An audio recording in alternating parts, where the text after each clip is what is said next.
Okay, I want you to close your eyes for a second. Picture a chase. You know the feeling, the adrenaline, the lungs burning, the looking over your shoulder. Hmm. Usually in a chase, there are rules. There's a border you can cross to safety or a safe house or even just, a clock running out. Right. There's an endpoint. But now I want you to imagine a chase where the highway isn't asphalt. It isn't even a physical place. It's the fourth dimension. It is a terrifying concept when you actually sit with it. Usually geography is your friend or your enemy. But here, you are running through time. Exactly. You land in 1863, and your pursuers are 5 minutes behind you. You jump to 1966, and they're 4 minutes behind you. There's literally nowhere to hide because nowhere doesn't exist when your enemy has a time machine. Yes. Imagine being hunted by the deadliest creatures in the universe, and every time you land the TARDIS, thinking you're safe for a moment, checking your instruments and realizing, nope, Still there. they are still there. They are tracking you through history. Today, we are doing a serious deep dive into the novelization of Doctor Who: The Chase by John Peel. This is such a fascinating text to analyze. It adapts a television serial from 1965, but because it is a novel, John Peel gets to do things the TV show never could. Oh, absolutely. He goes inside the heads of the characters, he expands on the physics of the settings, and he really, really drives home the desperation of this situation. So the source we're looking at is the narrative text detailing this sprawling adventure with the Doctor, his companions Ian, Barbara, and Vicky, and of course, The Daleks. their archenemies, the Daleks. And what a sprawling adventure it is. Oh, it's completely unhinged. I mean, we are talking cowboys, we are talking Dracula, we are talking carnivorous fungus planets. It is absolute genre-hopping madness. It feels like someone threw a history book and a sci-fi anthology into a blender. It does feel chaotic, yeah. But underneath that variety, there's a very singular, very dark mission we need to unpack today. What's the mission for us? Well, we're looking at the escalation of the conflict. The Daleks here aren't just conquerors trying to take over a planet. They are assassins. Right. So we need to examine the moral and temporal consequences of a chase through history. And we need to look at the collateral damage left in the wake of the Doctor. Collateral damage is the key word there. We are going to see some wreckage today. But before we get to the running and screaming, the story actually starts in a weirdly calm place. It's almost domestic. It is. The Doctor is tinkering in the TARDIS. Just having a quiet afternoon. That's right. This is the calm before the storm. The Doctor is working on a device called the space-time visualizer. Now, in the TV show, this is just a cool screen that shows you history. But the novel actually dives into the pseudoscience of how this works, and it's really compelling. I love the explanation given here. It's not just magic TV. It converts photons from the time vortex into electrical impulses. Basically, it's creating time television. Precisely. The text references something called Venderman's Law, which is, completely made up, but it sounds great. Of course. The theory is that light has mass and energy intermixed. So the idea is that anything that has ever happened anywhere in the universe exists as light particles, photons that get caught in the vortex. So history isn't gone, it's just floating around in the ether as light, like a cosmic archive of everything. Exactly. The visualizer essentially acts as an antenna. It reaches into the vortex, scoops up these old photons, converts them into electrical impulses, and reconstructs the image. It's the ultimate DVR. It really is. Yeah. So theoretically, if you can tap into that stream and isolate the right frequency, you can reconstruct any event in history electronically. And naturally, the crew immediately starts channel surfing through history. This part of the book is so fun because you get to see what these characters actually care about.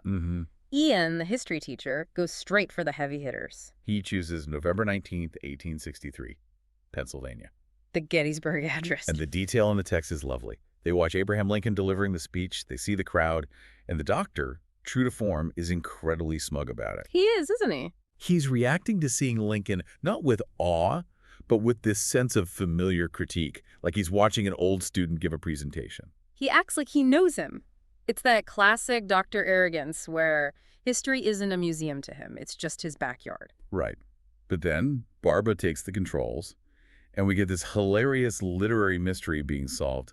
She's an English teacher, so of course. Of course. She wants to settle the Francis Bacon versus Shakespeare authorship debate. Which is such an English teacher thing to want to do. For those who don't know, there's been a long-standing conspiracy theory that Shakespeare was just an uneducated actor and that Francis Bacon, the philosopher and statesman, actually wrote the plays. A huge debate for centuries, so they tune in. They tune in to the court of Queen Elizabeth I, and the scene the novel paints is just pure comedy. You have Shakespeare looking nervous, you have the Queen shouting at him about his character Falstaff. I love that. She's giving him script notes. She is. It's a great scene. The Queen actually gives him the idea for the Merry Wives of Windsor. She orders him to write about Falstaff in love. It's amazing. But the real nugget for Barbara and for the reader is when Shakespeare bumps into Francis Bacon in the hallway. This is the punchline. It is. Bacon stops Shakespeare and suggests an idea for a play. Something about a Prince of Denmark? Hamlet. Hamlet. And Shakespeare rejects it. He calls him a scribbler. He basically tells him to get lost. It's brilliant. Shakespeare rejects the idea of Hamlet from Bacon. It implies Shakespeare eventually wrote it himself, but he hated the idea coming from Bacon. It solves the mystery by making it a petty workplace grievance. Just perfect. It's such a lighthearted moment that establishes the wonders of time travel before the horror sets in. And we have to mention Vicky's choice. Oh, this is my favorite part. Mine too. Vicky is from the future, the 25th century, so her perspective is completely skewed. She tunes into a concert from 1965. The Beatles performing Ticket to Ride. Ian and Barbara are feeling homesick watching this. To them, this is their era. This is modern. It's home. But Vicky is confused. She says, I didn't know the Beatles played classical music. It highlights the relativity of time beautifully. To her, the Beatles are as ancient as Beethoven is to us. It's like finding a recording of Mozart and saying, oh, cool, ancient folk music. Exactly. It creates a nice bond between the travelers sharing these cultural touchstones. It feels like a hangout session. But as you said, this is the calm before the storm. And the mood shifts instantly. It shatters. The visualizer picks up a different transmission. They aren't controlling the dial anymore. Yeah, the fun is over. Machine picks up a signal from Skaro, the Dalek city. And this is the revelation that drives the entire narrative. The visualizer shows the Dalek Prime and the Black Dalek. And they aren't just making speeches, they are launching a mission. Not a conquest, a very specific mission. The text explicitly states they have built their own time machine. This is a game changer. Up until now, the Daleks were space travelers. They could conquer galaxies, but they were bound by linear time. Right. They had to travel the long way around. Now they've cracked the code. And they know who the Doctor is. They say they have his metabolic pattern. That is a chilling detail. It's not just his face or his TARDIS they're looking for. No. It means the Doctor can't just change his face or his clothes to hide. They are tracking his biological signature, his very essence. So they're tracking his DNA across the universe. Exactly. Yeah. And the order is given, and you can just imagine the Dalek voice screaming it. Follow, locate, and destroy. It really shifts the paradigm, doesn't it? Usually, the TARDIS is the getaway car. You get in, you dematerialize, you are safe. It's the ultimate escape pod. But the Daleks refer to the TARDIS as the enemy time machine. The safety of the time vortex is completely compromised. The sanctuary is breached, and the text emphasizes the reaction of the Doctor. He's not just worried, he's terrified. You can feel it. He realizes that if the Daleks have time travel capabilities that rival his own, and they are hunting him specifically, he can never stop running. The chase is on, so they land. They try to shake the trail. And they end up on the planet Iridius. Now, talk about a beach day gone wrong. The description of Iridius in the novel is vivid and oppressive. It's a world of twin suns, high oxygen, and endless sand dunes. It seems lifeless at first, hot and suffocating. And what's the first thing they do? The Doctor and Barbara, interestingly enough, decide to just sunbathe. Which feels so human. It's this bizarre moment of denial. We are being hunted by killer robots, but hey, nice tan. It's that denial mechanism kicking in. But Ian and Vicky go exploring, and this is where the novel gets really creepy with the biology of the planet. It gets very body horror very fast. They find these odd stains in the sand that look like rust or dried blood. And then they discover that beneath the sand there's a layer of glass. The entire desert is actually covering a buried city. And then the Mire Beasts. Yes, the text describes them as looking like sandy plant stems or tentacles rising from the ground. They occupy the tunnels beneath the surface. And the book is very clear. They are flesh eaters. The horror element kicks in when Ian and Vicky are literally dragged underground through a trapdoor. It's classic monster movie stuff. One minute you're walking on the dunes, the next a tentacle has your ankle. But while they are dealing with the local wildlife, the real threat arrives. The Daleks land, and they are efficient. How efficient. Their tactics here are ruthless. They don't just hunt, they employ the locals. We meet the Iridians' blue-tinted skin, crested heads, and they are a tragedy in themselves. They're just trying to survive. They are a dying race on a drying world, hiding from the mire beasts. They are already on the brink. And the Daleks just exploit that weakness immediately. They issue an ultimatum: hand over the doctor and his friends, or we destroy your city. It's a classic ethical dilemma, amplified by the Daleks' total lack of empathy. They don't even see it as a dilemma. No, it's just a transaction to them. And the Iridian elders, led by Prondon, decide to surrender the travelers. And honestly, can you blame them? Not at all. It's their people, or these 4 strangers who brought this plague down on them. Exactly. The Daleks view the Iridians as unimportant. The novel says they kill a scout instantly, just to make a point. It really shows how the Daleks view anything that isn't a Dalek. It's not even hatred, it's just indifference to their existence. You are either a Dalek or you are an obstacle. Precisely. You're a tool or you're rubble. So the Doctor and Barbara are actually held prisoner by the Iridians, ready to be handed over. But chaos intervenes. The Mire beasts attack the city walls. It's this perfect storm of threats. And we get a very Doctor Who escape sequence. Ian, who has survived the Mire beasts underground, creates a diversion. And I love this detail. He uses Barbara's cardigan. The text actually makes a joke about it. Barbara says, "I'm not going to have any left the way you use these up." Because it's a recurring thing. He's always using her cardigans for something. It's his utility tool. He uses the cardigan and some wood to create a trap that tricks a Dalek into falling down a hole. It's low-tech ingenuity defeating high-tech malice. It's MacGyver-level stuff. A wool sweater defeating a tank. But they have to flee. The TARDIS takes off, but the relief is short-lived. The time path indicator on the console is flashing. This is the ticking clock made manifest. The Doctor reveals that the Daleks are still tracking them. And worse, the lead is shrinking. That's the part that gets me. It was 12 minutes, now it's down to 8. Every time they land, the Daleks get closer. The margin for error is vanishing. So they land again, and this time they're on Earth. 1966, New York City, the Empire State Building. This segment provides a jarring, almost comedic contrast to the horror of Iridius. They land on the observation deck. And they meet Morton C. Dill. Morton C. Dill is quite a character. The novel describes him as a tourist from Alabama who is utterly convinced that the travelers are Hollywood actors. He thinks they are filming a movie. He calls it special effects.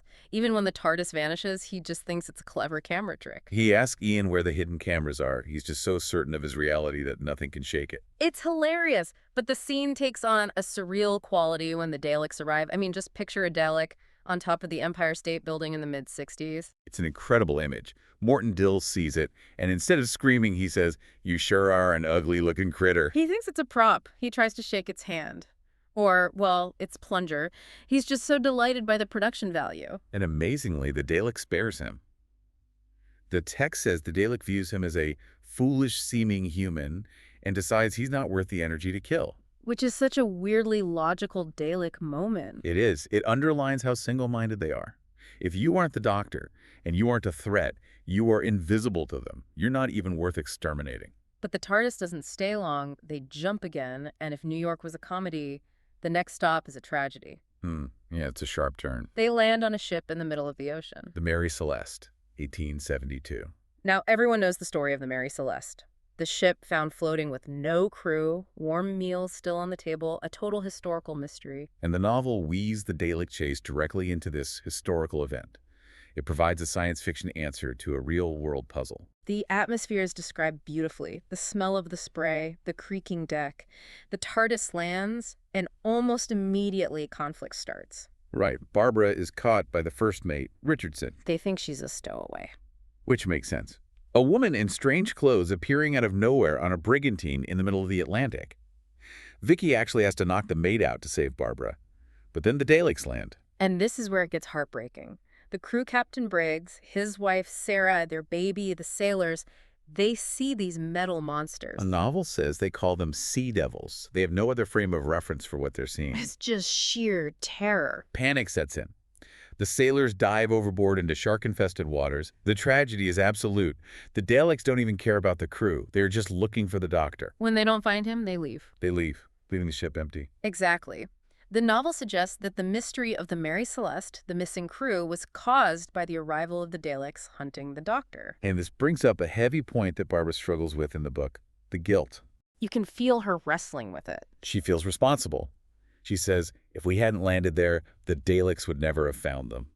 She sees a direct causal link. It's a profound moment of self-reflection. Ian tries to comfort her, arguing that it was fated to happen, that history records the Mary Celeste mystery, so it had to occur. Which is a classic time travel paradox argument, isn't it? The bootstrap paradox. Yeah, but it doesn't wash away the stain. The Doctor's mere presence, because he is being hunted, brings death to innocent people. They are toxic. It's the cost of the chase. Yeah. And it weighs on them as they flee again. The lead is shrinking. The Daleks are getting closer. And then things get weird. Really weird. Segment 4, the House of Horrors. I love this part so much. They land in what looks like a Gothic castle. There's lightning, thunder, cobwebs, the whole 9 yards. Classic horror movie setup. And then they start meeting monsters. Iconic monsters. Count Dracula. Frankenstein's monster. The host speaker in me wants to scream, what is happening? Are they in a movie? Is this time travel into fiction? Is this some kind of literary dimension? That is the question the characters are asking. The Doctor, of course, comes up with this elaborate high-concept theory. He always does. He posits that they have landed in a place created by the collective unconscious. So he thinks it's a world formed by human nightmares, like belief made real. Yes.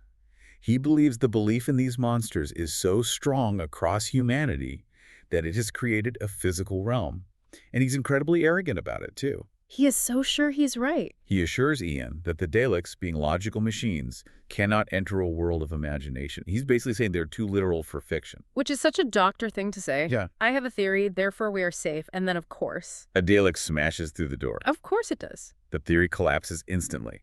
But what follows is one of the most surreal battles in Doctor Who history. You have Daleks fighting Dracula and Frankenstein's monster. It's the ultimate who would win scenario.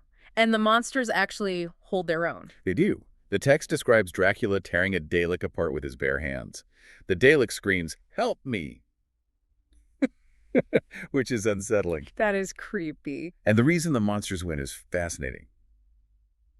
They aren't alive in a conventional sense. The Dalek death rays don't work on the undead or the reanimated. Frankenstein's monster throws a Dalek down the stairs. It's just this beautiful, bizarre chaos. But then we get the twist. It wasn't the collective unconscious. It wasn't a nightmare dimension. No, it's much funnier than that. They find a sign later. It's a funfair attraction. The theme park. The House of Frankenstein, likely in Ghana or Battersea.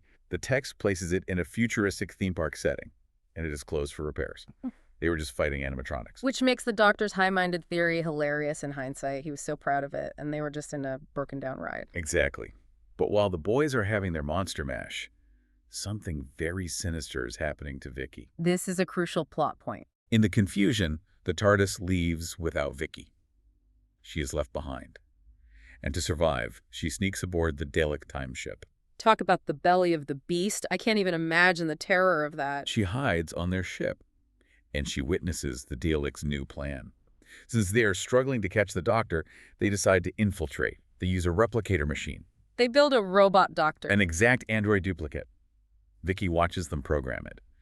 It looks like him, sounds like him. Its mission is simple: infiltrate and kill.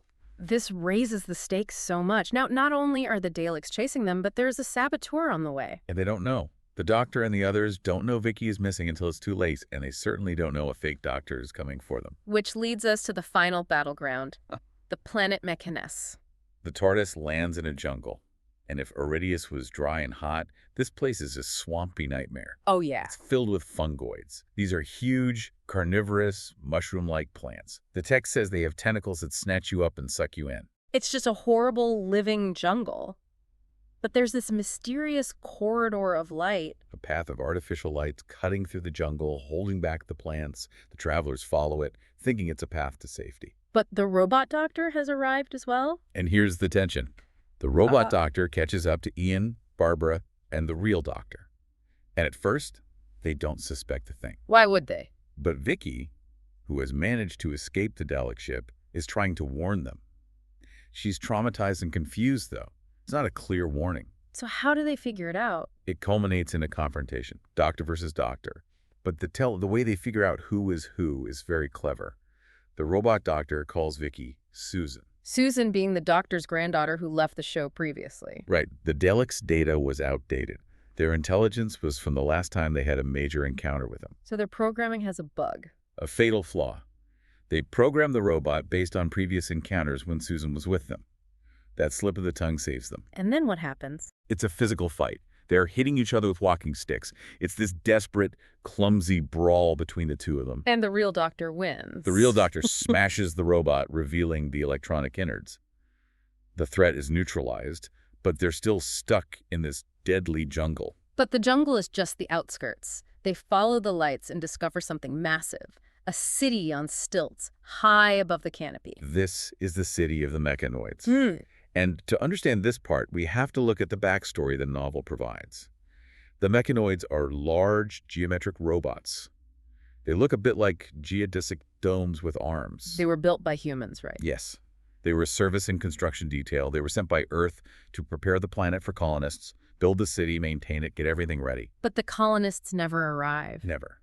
The novel says there were galactic wars, history changed, and the colonization project was abandoned. But no one told the mechanoids. So they just kept working. They kept building. They kept repairing. They've been waiting for centuries for masters who are never coming. That is surprisingly sad. They're just maintaining this pristine, empty city for ghosts. It's a really melancholy idea. And because they have no masters, they don't know how to process the arrival of the doctor and his friends. They don't have the entry codes. Their programming just says unauthorized life forms. So the mechanoids take them prisoner? Yes, but it's a strange kind of captivity. They treat them like guests who aren't allowed to leave. They are placed in comfortable quarters but are completely trapped. And here they meet Stephen Taylor. A crucial new character. Who is he? Stephen is an astronaut from Earth. He crash-landed there. The dialogue in the book is a bit inconsistent about how long he's been there. He says 5 years. But the text context sometimes implies 2. But let's stick to his dialogue. He's been there 5 years. Alone. Wow, just him and the robots. He's cynical. He's desperate. He knows the city's layout, but he can't escape because the lift is coded. He's lost all hope. So he becomes their guide. He does.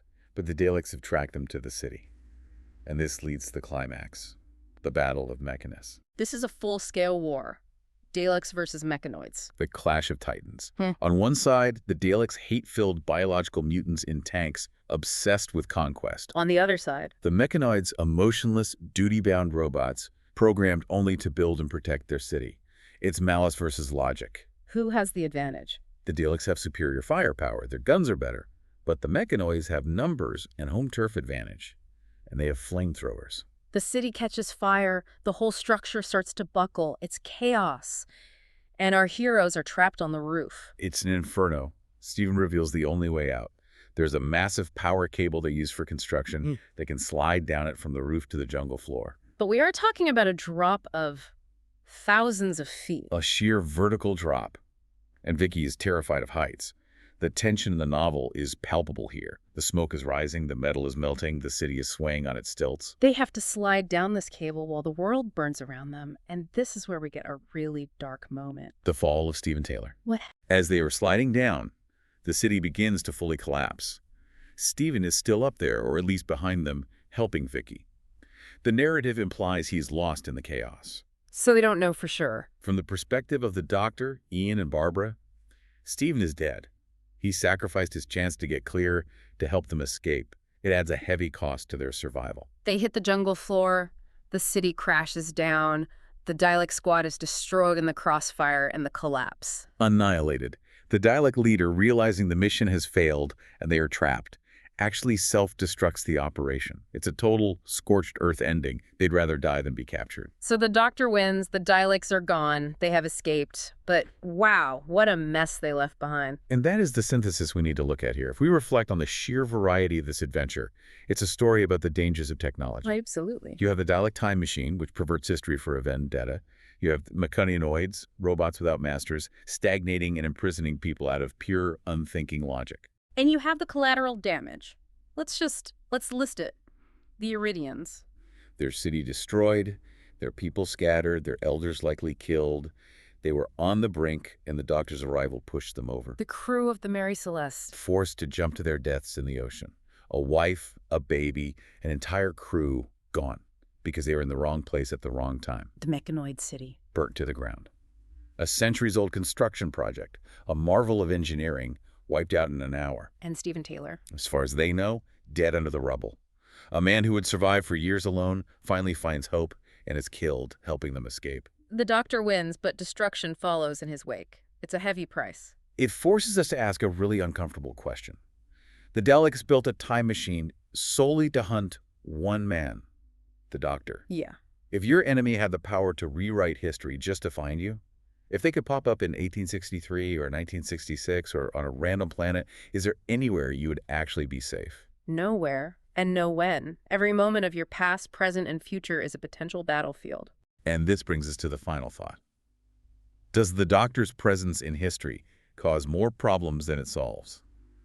If he hadn't landed on the Mary Celeste, those sailors would have made it to Genoa. If he hadn't landed on Iridius, the Daleks would have passed it by. It's a terrible calculus, isn't it? That is a thought that's going to keep me up tonight. The idea that your mere existence puts everyone around you in the crosshairs of a Dalek gun. It changes the nature of the adventure. It's not just exploring anymore, it's running. And everyone you pass is in danger. A heavy thought to end on. Well, on that cheerful note, we have reached the end of our deep dive into John Peel's The Chase. From the Gettysburg Address to burning robot cities, it has been a wild ride. Wild ride. And a reminder that in the Hooniverse, the past is never dead. It's just waiting for a Dalek to show up. Thanks for listening, everyone. Keep running. And watch out for the shadows.